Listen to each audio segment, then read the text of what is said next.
Dengar seminar ini, tapi saya suka ulang-ulang ya. Corpus callosum itu di tengah persis, ini menghubungkan otak kiri kanannya manusia ya. Dan ternyata perempuan lebih tebal, corpus callosum kira-kira seperti ini, tempatnya persis di tengah gitu. Laki-laki ada, perempuan ada, dan perempuan lebih tebal 30% corpus callosumnya ini dibanding laki-laki ya. Di jurnalnya banyak tentang corpus callosum yang lebih tebal. Dan kenapa? Karena lebih tebal jadinya apa perempuan? Karena lebih tebal maka perempuan mampu mengerjakan berbagai pekerjaan yang tidak saling berhubungan dalam satu waktu. Nah, ini perempuan. Jadi bayangkan kita sudah dikasih corpus callosum tebal, ya, kemudian komunikasi 20.000, maka pekerjaan di rumah harusnya bisa dikerjakan. Manfaatkan semaksimal mungkin. Nanti kita ditanya sama Allah ya, apa gunanya kamu itu punya corpus callosum tebal, apa gunanya kamu dikasih 20.000 kata per hari, kalau mau dampingin anak aja udah marah, mau dampingin anak aja udah keras dan sebagainya. Jadi inilah harus kita pahami ya, bahwa ya memang kita diberikan anugerah yang agak berbeda atau desain otaknya berbeda pada ya dibanding laki-laki. Baik, kalau laki-laki bagaimana? Corpus callosumnya ini laki-laki dibuat untuk pekerjaan khusus. Pada saat laki-laki fokus pada pekerjaan di depannya, setelah 10 menit ke atas, otaknya konsentrasi dan pendengarannya menurun. Ya. Jadi laki-laki hanya dapat mengerjakan satu pekerjaan dalam satu waktu. Wah, ini dia nih. Jadi laki-laki itu konsentrasi. Makanya ketika pria membaca koran, pegang buku, pegang gadget, nonton televisi, pria tidak mendengar apa yang dikatakan wanita. Jadi pada bunda, kalau suami sedang fokus kayak gini, di atas 10 menit ya. Kalau baru pertama duduk, kita panggil masih dengar. Tapi setelah 10 menit, otaknya konsentrasi, ini pendengarannya menurun. Maka kadang bunda akan panggilnya ya 3-4 kali. Begitu juga pada anak laki-laki. Ini bukan mereka tidak mau menjawab, tapi memang lagi konsentrasi, pendengarannya menurun, nggak dengar memang, dan bukan sengaja, itu karena sedang konsentrasi. Maka tidak usah bertengkar gara-gara ini. Kalau bertengkar gara-gara ini, itu melunturkan cinta kita, kita nggak merawat cinta kita ya, malah paham aja.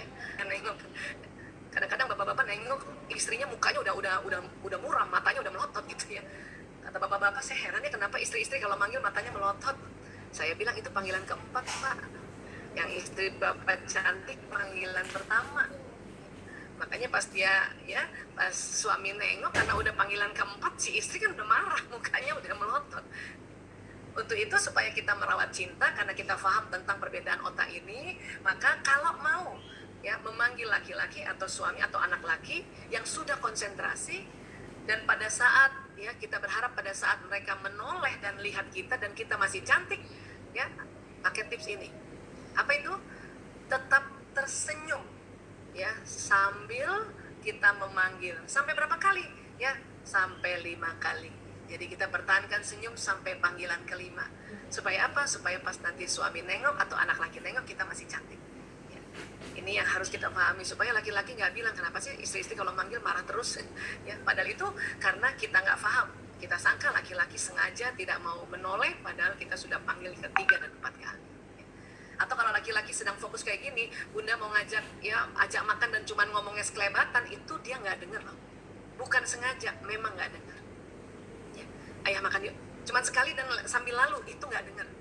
Kita nunggu di meja makan, kenapa dia nggak datang, itu karena dia nggak dengar. Maka kalau mau colek dia, ayah ya, ayo udah siap kita makan, nah kayak gitu yang benar. Baik, berikutnya kalau laki-laki apa? Kalau perempuan corpus callosum lebih tebal, laki-laki yang mana? Laki-laki ini hipotalamus ya, dia ukurannya 2,5 kali lebih lebar dari perempuan nih, hipotalamus ya. Sebelah mana sih tuh Mbak Isa? Ini kurang lebih kayak gini nih, hipotalamus kurang lebihnya seperti ini tuh ya, persis di tengah, bentuknya segitiga ya, bentuknya segitiga. Laki-laki lebih lebar 2,5 kali dibanding perempuan. Nah, ini dia persis di tengah itu, persis di tengah ya, di tengah sejajar kelenjar pituitari tadi. Tapi ini namanya hipotalamus. Laki-laki lebih lebar ya. Apa fungsi hipotalamus? Sebenarnya fungsi hipotalamus itu banyak. Hanya dalam kaitannya laki-laki dan perempuan, ini kita akan lihat. Ya. Hipotalamus ini fungsinya menjaga keamanan. Kalau laki-laki lebih lebar 2,5 kali, berarti laki-laki lebih jago jaga keamanan. Itu fitrahnya. Itu yang Allah desain dari awal. Ya. Menjaga keamanan apa? Menjaga keamanan dirinya, menjaga keamanan anaknya, menjaga keamanan istrinya, menjaga keamanan rumah, menjaga keamanan ekonomi. Kalau bekerja untuk negara, yang menjaga keamanan negara, itu jagonya laki-laki. Ar-rijalu qawwamuna 'alan nisa, ini karena hipotalamus laki-laki 2,5 kali lebih lebar. Ya. Anak laki-laki saja, bila orang tuanya ya sakit kah, atau ibunya sakit, atau ibunya kesulitan, pasti anak laki walaupun dia masih kecil, dia yang duluan menjaga keamanan ibunya. Walaupun di sisi lain otak laki-laki senang bermain. Ya. Otak laki-laki itu ada 2 program di daerah sininya tuh yang nggak ada pada perempuan. Apa? Sport and games. Itu pada otak laki-laki. Ya. Makanya laki-laki mudah sekali olahraga, mudah sekali dia main, itu sekitar sini. Ya.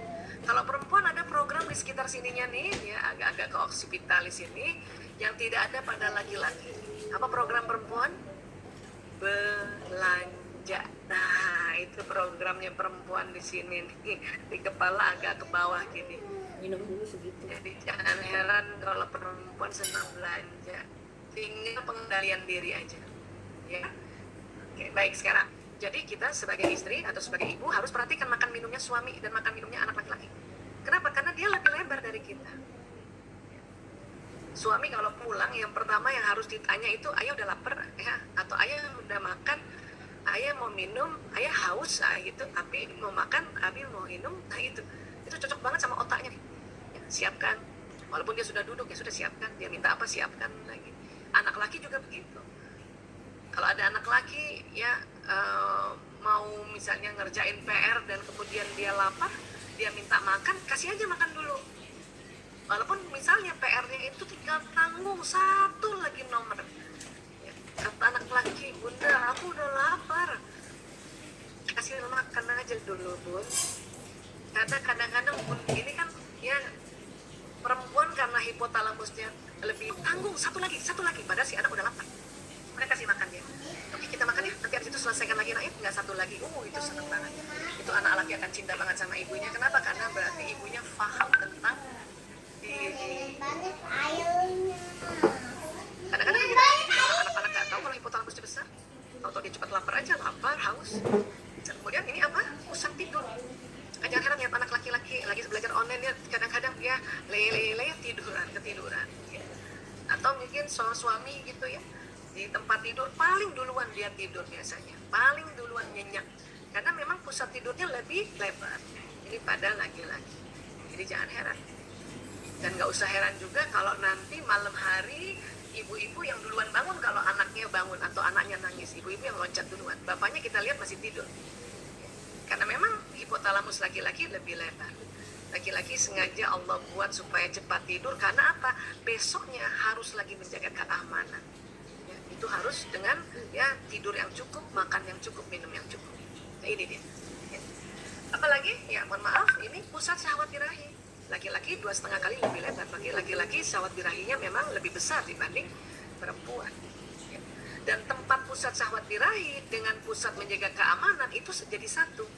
Artinya kalau laki-laki sudah capek bekerja 3-4 hari, hipotalamus tegang, dan cara untuk merilekskannya selain tadi makan, minum, tidur, itu adalah hubungan intim suami istri.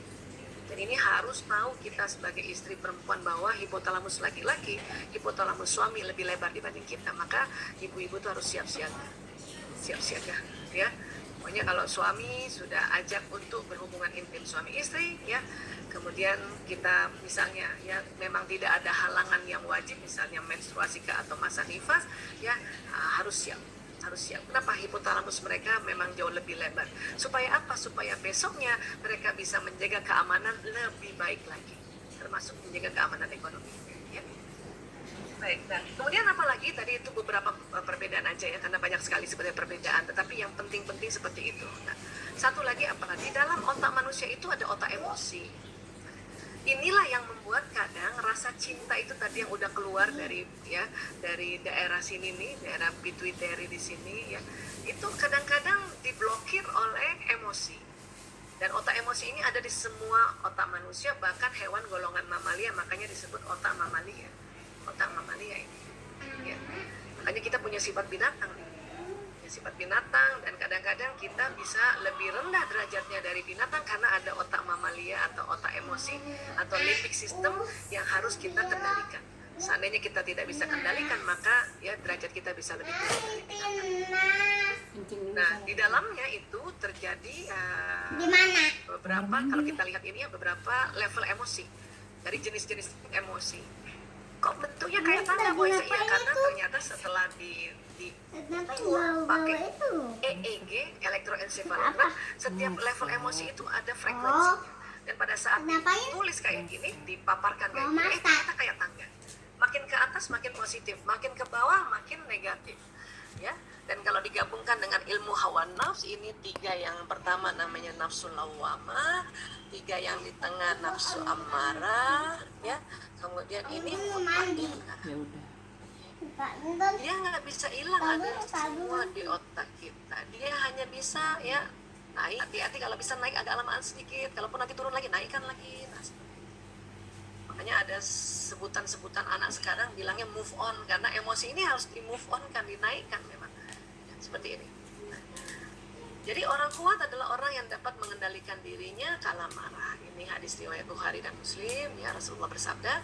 Dan kemudian juga Rasulullah bersabda bahwa ya, barang siapa menahan amarahnya padahal mampu meluapkannya, Allah akan memanggilnya di hadapan para makhluk pada hari kiamat untuk memberinya pilihan bidadari yang ia inginkan. Masya Allah. Ya. Ini berlaku pada laki-laki dan perempuan ya. Kelihatannya hanya laki-laki karena ini bidadari ya. Kalau kita juga nanti dipilihkan oleh Allah untuk suami di akhirat nanti. Ya, walau alam bisawab, tapi intinya adalah ya kalau kita bisa menahan amarah, maka itu jauh lebih beruntung. Ya. Baik, dan sabar kalau bahasa Arab ini yaitu ya sabaru yasbiru, yaitu artinya menahan. Ya, sedangkan secara istilah sabar adalah menahan diri dari segala macam bentuk kesulitan, kesedihan, atau menahan diri dalam menghadapi segala sesuatu yang tidak disukai dan dibenci. Ya. Dalam Islam ada 3 bentuk sabar, ya ini sabar dalam ketaatan, sabar dalam menghadapi musibah, dan sabar dalam menjauhi perbuatan maksiat. Ya, ini yang kita pahami bahwa sabar itu kayak gitu. Ya, baik. Dan ada satu lagi yang jadi sesuatu yang luar biasa, yaitu apa?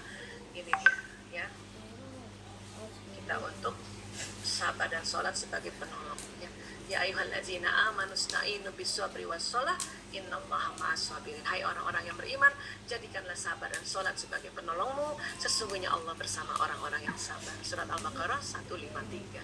Ya, jadi sabar itu dia bukan menekan, tapi sabar itu dia menahan, seperti tadi istilahnya sabar menahan, tidak diumpat atau tidak dilabrak orang yang kita marah, dan tidak menekan, karena kalau menekan makin turun nih bahaya, makin apati, makin putus asa. Dan kalau ini apati putus asa, ini nanti depresi nih, bahaya, ada di bawah lagi. Depresi itu nggak lazim, sudah nggak lazim, itu udah penyakit sudah. Makanya tidak menekan dan tidak juga dikeluarkan atau kita langsung mengumbar gitu, padahal kita bisa mengumbarnya. Kita menahan dan kemudian kita naikkan ke atas. Dengan cara apa tadi? Yaitu tadi sholat. Kita rakaat demi rakaat kita bisa sampai di atas. Apalagi yang bisa untuk naikkan di atas dalam rangka sabar ini? Ya, tarik nafas panjang, nafas dalam berkali-kali. Apalagi Bu Isa? Ya, ta'awuz. Sungguh saya mengetahui satu kalimat jika dibaca oleh orang ini marahnya akan reda jika dia membaca a'udzubillahi minasyaitonirrajim. Aku berlindung pada Allah dari setan yang terkutuk. Ini juga akan menaikkan level emosi.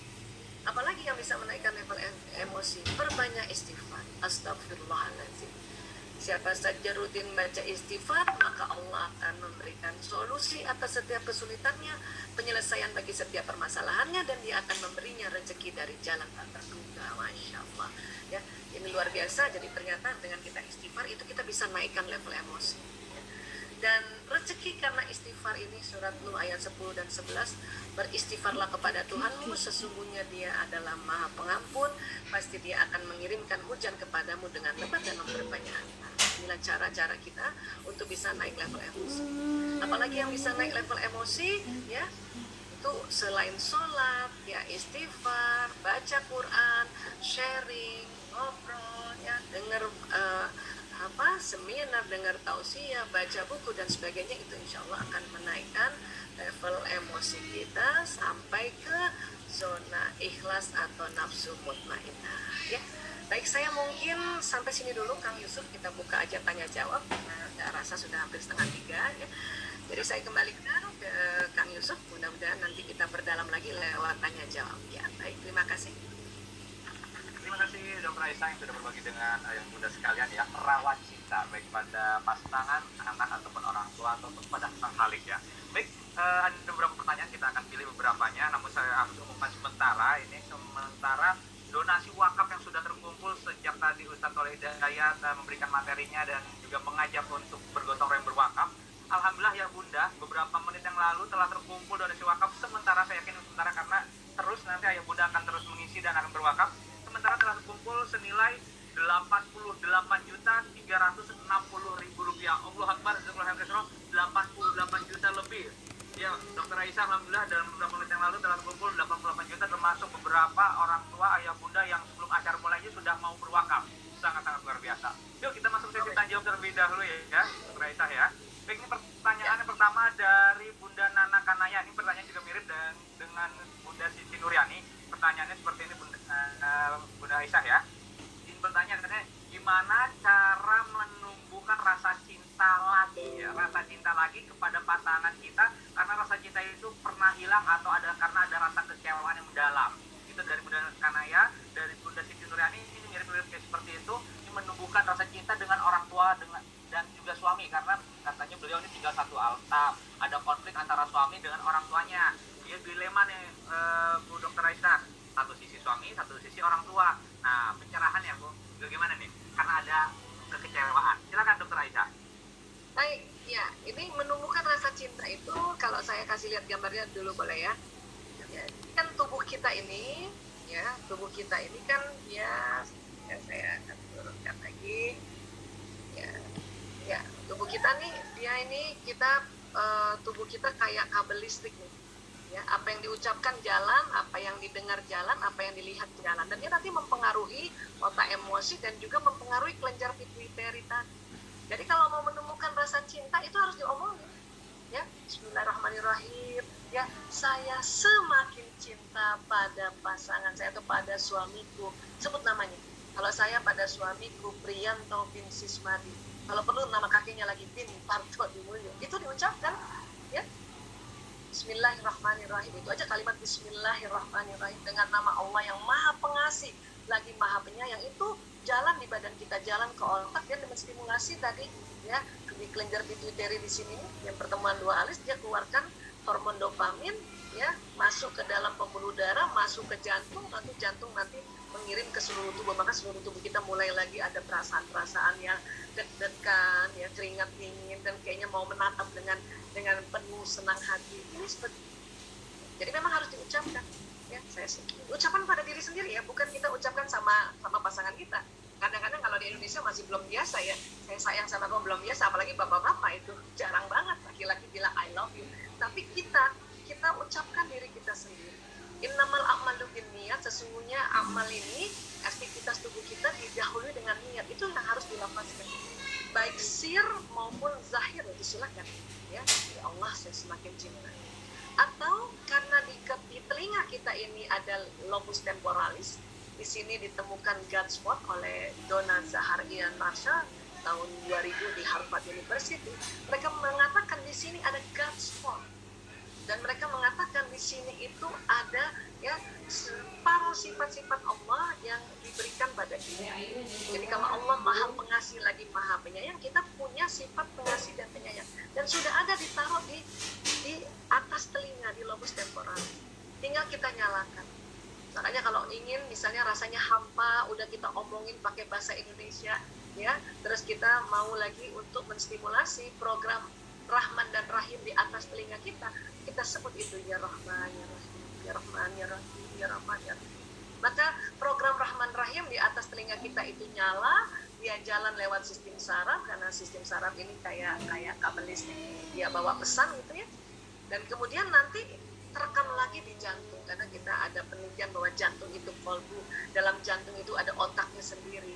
Jadi apa yang diucapkan, apa yang dinyalakan di otak kita itu akan terekam lagi di kolbu kita, makanya deg-degan lagi, rasanya bahagia lagi, kurang lebih kayak gitu. Adapun kalau orang tua ya, ini kan kalau di Islam sudah diajarkan dia punya hierarki. Kalau kita sudah nikah, ya suami, orang tua, kita memang suami dulu ini. Kalau buat perempuan ini harus paham ini, suami dulu jadinya urutannya. Baru setelah itu orang tua kita, itu buat perempuan. Kalau buat laki-laki lain lagi, buat laki-laki dia tinggal misalnya sama istrinya dan ada tinggal sama ayah ibunya laki-laki, maka ya ibunya laki-laki itu yang dihormati dulu dibanding istrinya ya oleh suami itu. Artinya kalau tadi tinggalnya bersama orang tua perempuan, maka yang kita ikuti adalah yang suami, namun kita tidak kasar, tetap lembut kepada orang tua kita ya, supaya nggak bingung ya. Tapi kalau tinggalnya sama orang tua suami, maka kita harus berupaya ikhtiar keras untuk bisa menghormati ibu mertua kita walaupun nggak cocok. Memang begitu, itu urutannya, hierarkinya. Dan sebetulnya kalau saya kupas dari sisi energi dan sebagainya, itu luar biasa. Itu ibu mertua kemudian suami, itu luar biasa. Hanya mungkin karena siang ini tidak cukup waktu, tapi saya cuma mau bilang bahwa begitulah urutannya hierarki. Kayak gitu kira-kira Kang Yusuf. Ya. Terima kasih Dr. Aisyah ya, seperti itu kondisinya ya kalau ada kekecewaan dan seterusnya. Baik, ini pertanyaan berikutnya ini dari YouTube nih Dr. Aisyah ya, karena di Zoom ini cukup banyak juga yang nonton di YouTube secara live di Rumah Zakat. Ini pertanyaan dari Nur Laila Zahra dan juga Leni Andriati. Ini mirip-mirip pertanyaannya, bagaimana cara mengutarakan kekurang berkenanan ya, dia pengen mengatakan sesuatu terhadap suaminya ini tentang hal-hal yang berkaitan dengan urusan rumah tangga. Misalnya istrinya kurang nyaman dengan rumah yang berantakan sementara suaminya cuek, ataupun juga ini kata Bunda Leni, bagaimana cara mengutarakan ketidaksukaan kita kepada pasangan tentang apa yang dia lakukan tanpa membuat dia tersinggung atau marah demi merawat kita. Bagaimana Dr. Aisyah? Ya, jadi Kang Yusuf ya, buat kita nih ibu, para istri ya, saya paham banget ada istri yang memang wataknya rapih ya, itu ada istilahnya watak yang sempurna, melankolis, mau apa-apa rapi. Nah biasanya kalau istrinya rapi, dapat pasangannya yang mau spontan, bukan berantakan ya, spontan, mau cepet. Jadi istrinya yang rapi, suaminya yang mau cepet gitu.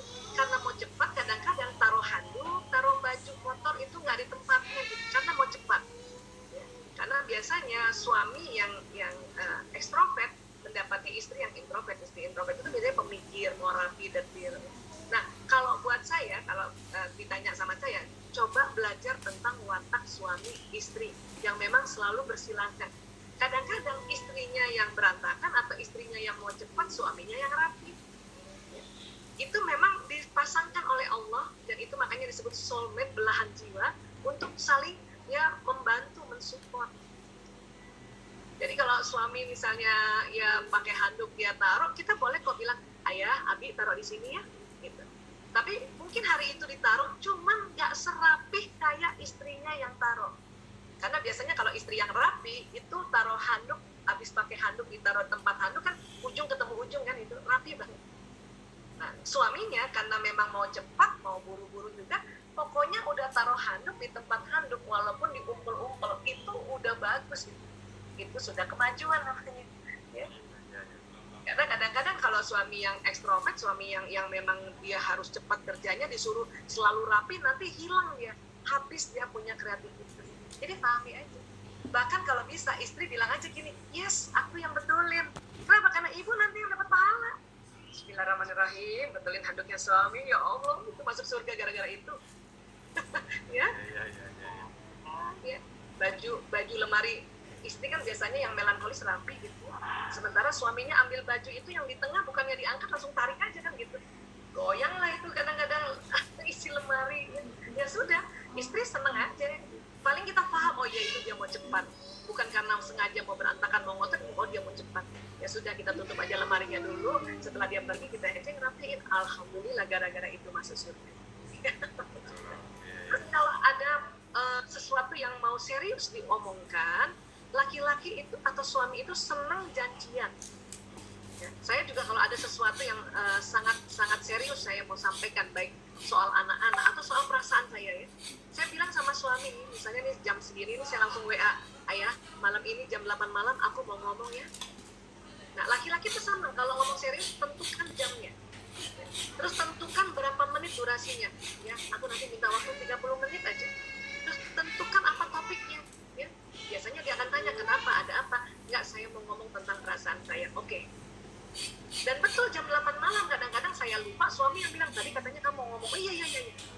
Akhirnya kita ngomong berdua, dan pada saat janjian untuk bicara sesuatu yang serius, laki-laki nggak bawa gadget. Dia nggak bawa gadget. Dia tahu bahwa ini istrinya udah serius karena istrinya udah minta waktu dan dia 30 menit. Dan ingat, ya, tentukan waktunya, tentukan durasi, ingat dalam menit bukan dalam jam. Ayah aku mau ngomong ntar jam 8 malam 3 jam aja, oh tidak jadi, suami nggak mau.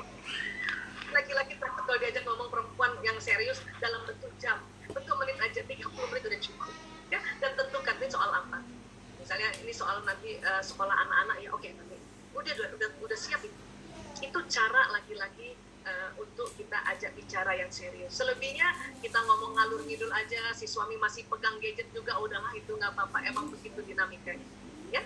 Kira-kira begitu. Mangga. Baik, terima kasih Dr. Esa. Ini waktu kita terbatas. Oke, satu pertanyaan terakhir yang kita bahas sedikit dari perwakilan ayah sekarang nih, dari perwakilan laki-laki. Pertanyaannya dari ayah Fahri Firmansyah. Pertanyaannya, dokter ya, Assalamualaikum Dr. Esa, katanya ingin bertanya, pada dasarnya kan perempuan itu fitrahnya dibimbing. Bagaimana cara seorang laki-laki membimbing perempuan dengan menyesuaikan karakteristik si istri maupun si suami? Nah, bagaimana dok? Pertanyaan dari mewakili untuk ayah. Iya. Silakan. Ya, ini lihat slide aja dulu ya. Ini soalnya pasti pertanyaannya keren, ya. Nah, saya mau kasih lihat screen lagi. Ya, jadi, ini dia. Ntar saya kasih lihat dulu ya. Nah, jadi emosi kan tadi kita di tengah otak nih emosi ya. Nah, itu pada laki-laki ya, emosi yang di tengah otak ini itu mempengaruhi belahan otak kanannya kan. Dan otak kanan itu kan kerjanya otak rileks, otak imajinasi, otak intuisi, otak santai. Kiri ini otak analisa, otak serius, otak detil, otak bahasa, ini ke kiri. Laki-laki kalau lagi sedih, lagi marah, lagi takut, itu kirinya nggak terganggu. Walaupun dia sedih, walaupun dia memang marah, walaupun dia takut, tapi yang terganggu kanannya. Laki-laki nggak terganggu kiri. Makanya laki-laki otak analisanya masih nyala, ya, masih berjalan, masih bisa ngomong, masih bisa ngitung-ngitung, masih bisa detail, masih bisa ya menganalisa kok gini, kok gitu, kok gini, kayak gitu. Tapi kanannya sudah terganggu. Perempuan walaupun otak emosinya di tengah, kalau perempuan sedih, takut, marah, maka yang terganggu otaknya perempuan ini adalah otak kiri kanannya. Kena semua dia. Otak rileksnya kena, otak seriusnya kena. Makanya perempuan ini kalau dia sedih ketahuan banget mukanya. Dan pasti nggak bisa apa-apa dulu untuk sementara. Ya. Nah inilah tadi betul ayah bilang bahwa perempuan harus dibimbing kan dia. Gimana cara ngebimbingnya? Nah ini cara ngebimbingnya nih harus paham ya. Jadi kalau laki-laki cuman kena yang kanan, perempuan kan kena kiri kanan. Laki-laki sebetulnya sedih, tapi kan otak kirinya nggak terganggu. Otak kiri laki-laki kan masih bisa menganalisa, masih bisa hitung-hitungan. Artinya gini, kalau misalnya dalam satu rumah suami istri kemudian anaknya sakit, ya, anaknya sakit masuk ICU, sebetulnya bapak ibunya sedih, tapi ya laki-laki masih bisa kerja. Laki-laki masih bisa pimpin rapat, laki-laki masih bisa pergi kantor walaupun anaknya udah di ICU. Atau misalnya dia working from hospital gitu, dia buka, dia masih bisa. Nah ibu-ibu nggak bisa, udah diem aja kamu, udah diem, udah sedihnya minta ampun, ya, udah terus lihat suaminya kok masih pegang laptop, masih kerja, itu kadang-kadang kesel loh perempuan. Dia sangka bapaknya nggak sedih, bapaknya super sedih, hanya memang kiri tidak terganggu, Masya Allah. Itu yang Allah desain otak kita supaya kirinya si laki-laki nggak terganggu, supaya apa? Masih bisa dia kerja kalau hari itu harus terjadi, masih bisa dia jemput nafkahnya, jemput rezekinya, karena kirinya tidak terganggu. Cuma kalau laki-laki sudah marah banget, kesel banget, pokoknya paket banget ya, karena ini walaupun cuma kanan tapi yang kenanya lubangnya besar, maka laki-laki berteriak dan memukul. Jadi kalau sampai laki-laki udah teriak atau mukul, berarti dia marah banget, udah kesel banget, ya, udah jengkel banget itu. Tapi kalau masih marah biasa, jengkel biasa ya, takut, cemas biasa, itu kirinya masih bisa mukul. Bagaimana kita membimbing perempuan ini, kita pahami dulu itu. Jadi kalau ada ibu-ibu nangisnya udah kemana-mana, pahamilah memang otak kiri kanannya perempuan itu terganggu. Dan perempuan terkadang kalau udah marah banget, dia susah berterus terang. Kalau nanti suaminya tanya, ya mama marah ya, atau umi marah ya, pasti perempuan bilang enggak, dan tidak mau lihat muka suaminya biasanya. Sini. Walaupun udah dibujuk, kasih kembangnya, kasih coklat, umi marah ya, enggak, pasti nggak mau lihat mukanya. Itu berarti marah, itu berarti ya.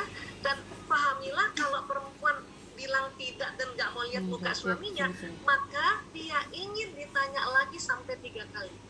Ini harus paham. Jadi saya umi marah ya, terus dia nggak mau lihat suaminya ada di sini, enggak gitu ya. Itu dalam otak kita perempuan, tanya lagi dong gitu. Maka tanya lagi. 5 menit kemudian tanya lagi, suami tanya lagi, abinya tanya lagi. Sini. Umi marah ya sama abi. Nah yang kedua itu, pertanyaan kedua, perempuan itu masih 50-50 ya.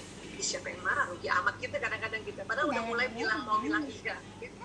Dan ingin ditanya yang ketiga kali, maka tolong tanya 3 kali. 1, 2 nanti ya. 1, 2, 3 Kedengar? Iya. Kita terdengar? Ya agak drop sedikit punya sinyal. Ya, masih terdengar? Terdengar dokter ya, silakan. Masih. Ya terdengar ya. Ya ini sedikit. Ya slide-nya sudah mati ya, sudah saya matikan.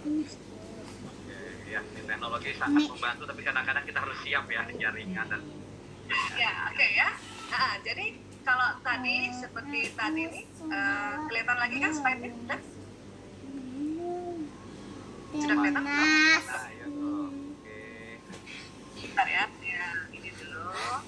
Suaranya masih terdengar, gambarnya belum ya. Gambar kan? Sudah terlihat dok ya. Baik ya. Jadi sekali lagi, jadi kalau lihat si istri kayaknya ngambek itu, tolong tanya 3 kali dan tidak langsung cepat-cepat ditinggal, ya. Karena memang laki-laki menganggap ya seperti laki-laki kalau lagi kesel, lagi marah dia berterus terang. Abi marah ya, iya. Dan tidak suka ditanya-tanya, itu laki-laki. Makanya kita harus paham nih. Jadi perempuan jangan ditinggal, karena kalau ditinggal dia kesel banget, minta ampun tuh keselnya. Dianggap laki-laki nggak pernah mau temenin dia ya. Dan kemudian kalau perempuan ini butuh bicara, jadi otak perempuan tidak menyimpan masalah seperti otak laki-laki. Masalah bagi perempuan terus berputar-putar di dalam kepalanya. Satu-satunya cara perempuan melepaskan masalah dari kepalanya adalah membicarakan masalah tersebut untuk mengungkapkannya. Makanya pada saat nih, karena itu saat seorang perempuan berbicara di akhir harinya, tujuannya adalah untuk melepaskan ganjalan hatinya, bukan untuk mencari kesimpulan atau penyelesaian. Jadi punten para ayah, seandainya nih ya lihat istrinya mau ngomong, suruh kasih ngomong. Ya kenapa? Karena kita nih kalau ada masalah, masalahnya muter-muter di kepala, nggak bisa disimpan sampai kita omongin. Gitu. Dan buat perempuan, kalau suami mau dengerin omongannya dia, itu seneng banget. Itulah kita perempuan menganggap seorang suami romantis kalau suami mau denger omongan dia bla bla bla bla kayak gitu. Ya, dan ingat, bukan mencari penyelesaian. Dia nggak butuh penyelesaian, dia hanya ingin melepaskan ganjalan hati.